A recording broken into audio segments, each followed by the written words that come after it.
Hi, I'm Jennifer Webb, Shakespeare Animal Fund. My sweet, dear old Cocker Spaniel, Grigio, loved to steal cat food. When he got really, really old, I would actually open the door to the side of my house, watch him very slowly try to sneak around, and let him get a few kernels before I would open the door and say, "What are you doing?" He was so proud of himself. So the last day of his life, when I knew the veterinarian was coming over to euthanize him, and I, as a vegetarian, don't eat meat, but I had bought all kinds of meat for him.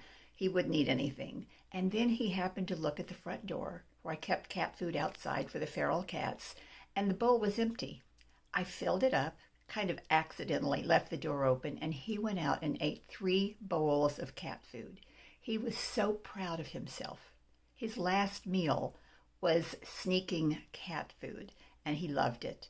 In fact, when the veterinarian checked to ensure he was dead and opened his mouth and looked at his gums, there was still a bit of cat food there. So why am I mentioning this?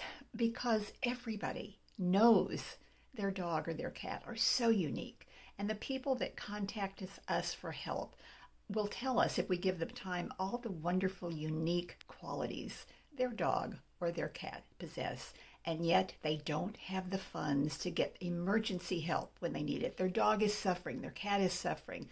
That's where we step in.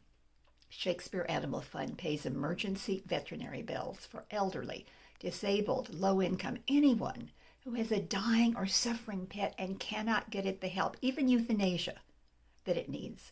Please check us out, shakespeareanimalfund.org. We would love for you to get involved. You could do something as simple as designating on Amazon that we're your charity. Cost you nothing. You can decide you want to be part of our board and become part of the board electronically, no matter where you live.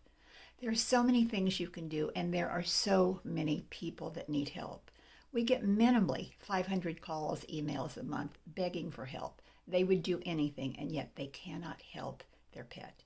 And like me, they all know that their specific dog, their specific cat, they're so unique. They're so special to them. Check us out, shakespeareanimalfund.org. And thank you so much for listening. I'm Jennifer Webb, Shakespeare Animal Fund.